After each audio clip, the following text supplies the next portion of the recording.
Hey everybody. So I had to come on and just do like a really quick. I'm not doing a normal setup here.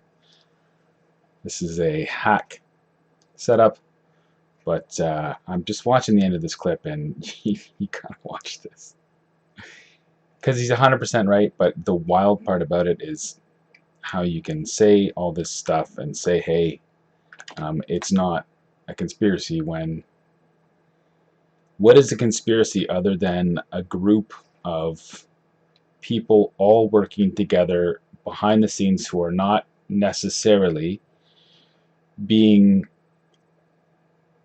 straightforward with their audience, but they're all pushing towards a common objective. So just listen to the ways that he reasons around this. Yeah, what we saw, and you can argue why it happened, in most countries, a cabal of academics and scientists rose up rapidly through the ranks and became the spokespeople. Sage in England and Neffet in Ireland, mostly civil servant types. Same all over the world.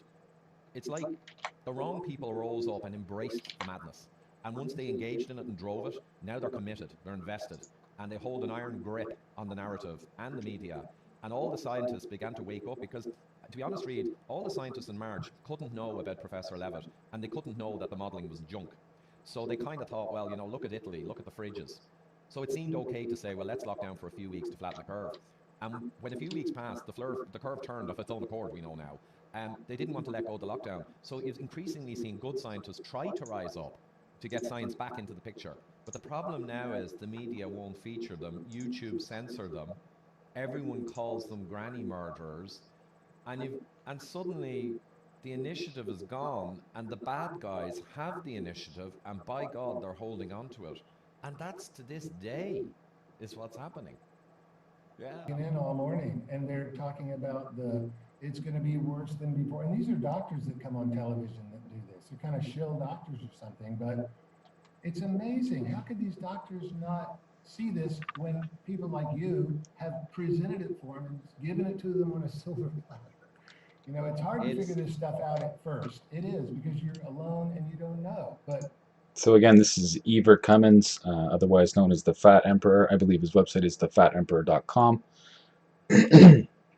He's just a guy who does risk analysis, I think, for corporations, and I'm not sure if he specializes in the medical field, but this is what he does: is he puts together presentations and charts and crunches data and makes it presentable for people. So he's been doing this for months, and he's been saying this doesn't make sense for months. And this guy that he's having on has been saying the same thing. He's also an expert, a very smart fellow named Reed Sheftal, who's a doctor, and has been saying the same thing. Like, at first, we should have been concerned because we didn't know what we were dealing with. But when the data finally came in, none of this stuff that they've been doing has made any sense. And I highly encourage that people go and watch this full episode. It's an hour and 31 minutes. I put it on 1.5 times speed, so I absorb it a little faster. But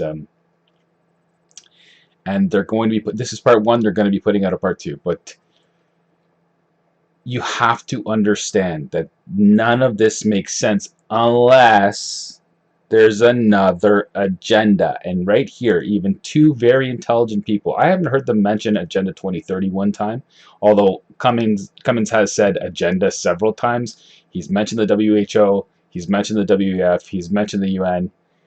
He will do it again. I'm just gonna play the last 5 minutes here, and I suggest that just give him a listen here. you're not 100% positive. You're 98% positive. But now there's no need to be brilliant about this. You just have to look at the graphs. I mean, it's not that hard. but but now it's entrenched, and there's clearly an enormous agenda. No conspiracy theory, I hasten to add, an agenda that's just simply real and public. The WHO drove the masks when it was utterly anti-scientific. They're not stupid, so why did they do that? The WHO equally knows the science on lockdowns and the analyses, but they remorselessly recently pushed lockdowns again from Tedros all the way across, and they're imploring governments to lock down hard. and they have to know that that's the wrong thing to do. So you can go through the World Economic Forum, WEF. They've made it clear that this is an enormous opportunity to bring in the Great Reset and to retool the world. I'm not even going to say whether they're right or wrong in their ambitions, but which is what I've said too. they are using Corona and they're openly admitting it. So I think I could go on and on all day, but there's clearly in plain sight huge worldwide organizations who need this crisis and who are fomenting panic for 8 months now. Why they're doing it, you can argue, but the fact that they're doing it is plain and obvious. And I think more people are realizing that now because, like you say, the data is screaming at us now. You don't need to be kind of really smart and a problem solver. At this stage, it's in your face. But cognitive dissonance is enormous now. After propagandizing the public and everyone for 8 months, the media, the politicians, these academics, the bad guys, everyone now is caught up in the narrative. And to try and pull people out of that, their brain will resist common sense now. You know, this cognitive dissonance psychological thing, it can be enormously forceful. Right. But they won't let someone like you or me come on to, let's say, a liberal channel and explain it to them. They won't engage in the debate. I'm interested in the climate change debate too, and the people that are sort of on looking at it the way I look at it can't get the other side to debate it in any public forum at all. They just won't come. They say the science is settled, all these really odd things like the science is settled. I mean, have you heard that before? So there's a lot of strange things going on, but you don't think China kind of deviously wanted to see the economic life of all these other countries get damaged so they could move up in the world or anything like that? Because it sure looks like they did a faux lockdown to me as far as the result of it. I don't know. To be honest, Reid, I always answer this question. There's no single evil genius stroking a cat, you know, under a mountain in an enormous compound. But the reality is there's no conspiracy theory. So I'd say it's all of what we mentioned. China certainly exploited a new nasty virus and saw it as an opportunity to send the fat, lazy, soft Westerners into a tailspin. Why not? The WEF has been very clear on its goals and it's remorseless in driving them. The WHO, the UN, the European vaccine alliances, you know, have plans for vaccine passports by 2021, and they were published a year or two ago. I mean, imagine you wanted vaccine and health passports by 2021, and then Corona came along. Can you imagine how you'd feel? You would salivate. You would see an enormous opportunity to move forward decade-long plans and get them done in 6 months. There's no conspiracy theory. It's just unfortunate that a vast array of very powerful bodies all pretty much see enormous opportunity in SARS-CoV-2. And then they all probably, to greater or lesser extents, they talk to each other and communicate. So it's like everyone's got the big payday now. And I think what we see is the result of what I just described, this huge, remorseless, general push towards hysteria, because it will enable everyone's goals, and the whole of the pharmaceutical industry is salivating.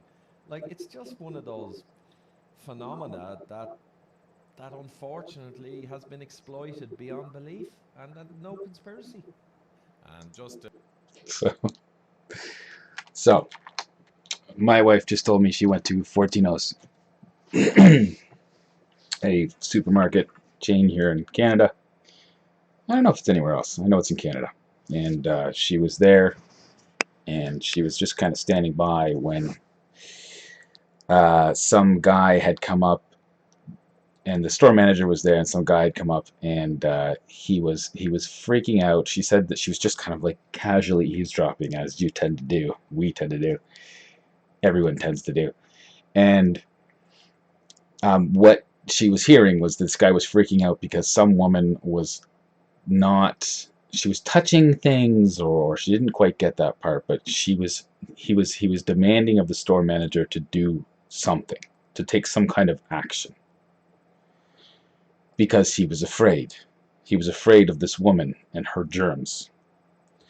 And we've all been made afraid of each other and of germs to push an agenda.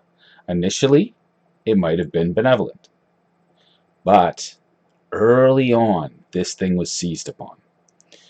And there's an article that I'm going to have to really get on because Naomi Klein, who I've read a few of her books, Shock Doctrine, This Changes Everything, which is why she's so nuts. And there was another one. There was another one I read. I can't remember. It was a while ago since I've read her books.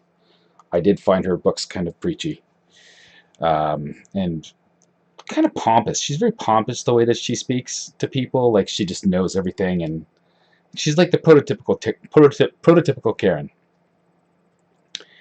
And she's put out this article saying that all these conspiracy theorists are making up this great reset, and it's really not a thing. And I did my second podcast today, and I pointed out that the Great Reset is working in conjunction with Agenda 2030. And her whole thing is, these these Davos people are using it to try and take over the world, but they're not really, because that would be crazy. But meanwhile, Naomi Klein is all for the destruction of our Western economies. Whether she admits it or not, she's all for way more socialism and involvement on the part of the government to fix all the problems. That's what her whole book is about. She's all for the force of people, so-called authorities, taking the reins, but she just wants it to be like more lefty. Meanwhile, her brother, as was pointed out by Alison McDowell when she went on a particular panel with Naomi, her brother works for some company that stands to benefit from all this contact tracing. I can't remember specifically the story, but I'll have to find it. And Alison McDowell attacked her pretty harshly. It was pretty funny, actually. She didn't have much to say. She's just like, but she's a very smart lady. But how can you be so blind as to what's actually going on, all the actual destruction it's causing, when there's very little evidence that a pandemic of note is taking place? If anything, it's a pandemic of opportunity. And it has provided all this extra injection of funds to go out there and develop this new mRNA vaccine that was previously just in the kind of development stage, and they pumped all this money into it, and now they're gonna, like I've said before, have this pool of, they're basically mandating this stuff. So what their plan is, in my opinion, is to basically perfect the science that they believe is going to be the next gen therapeutics for cancer and for literally for everything. Gene therapy, cancer therapy, to prevent sickness, all this kind of stuff. It's the technology of the future if you listen to these people, and it involves literally playing God. It's on such a microscopic scale that it's amazing to think. It reminds me of GMOs and the kind of stuff they tell you around GMOs. There's a book that I've got. I can't remember what it's called. It's been a while since I read it. It basically explained the story of GMOs and how they kind of muddied the science and got people to clear it based on financial interests and incentives. And a lot of times, it's unfortunate when things come to a point where people who are not benevolent, but are in fact just trying to cash in on whatever their agendas are, they pretend that they're doing it for your benefit. And this is so obviously not for the general public's benefit. And that tends to be the way that communist revolutions play out as well. They promise all these wonderful things, and then people die. So this is just another version of that, the 2020 version, I suppose. And we sure have the right people in power. Anyway, I just wanted to come on and make that quick little clip because I thought it's really important, and I think it's funny that even a guy like Eva Cummins says it's not a conspiracy when it, hey, sorry, I couldn't see my face before. It so clearly is. And by conspiracy, it doesn't need to be, like he said, some evil genius stroking a cat under a mountain. It just needs to be a bunch of people who all kind of wanted the same thing. We're all working on this technology and seeing the fourth industrial revolution coming and pushing for 5G and pushing to have it all rolled out, and didn't want people to stop them from doing it. And plus, the CCP tends to win because they get to destroy everybody that was a threat to them, and they played it up very much so at the beginning of this pandemic. And the sad part is people just won't look. They won't look at what's going on. They won't look anywhere, but when they're afraid, they look to things that give them comfort. I'm going to put this back. Let's see. This looks terrible. They won't look. They won't look. They just won't look. I can't explain it.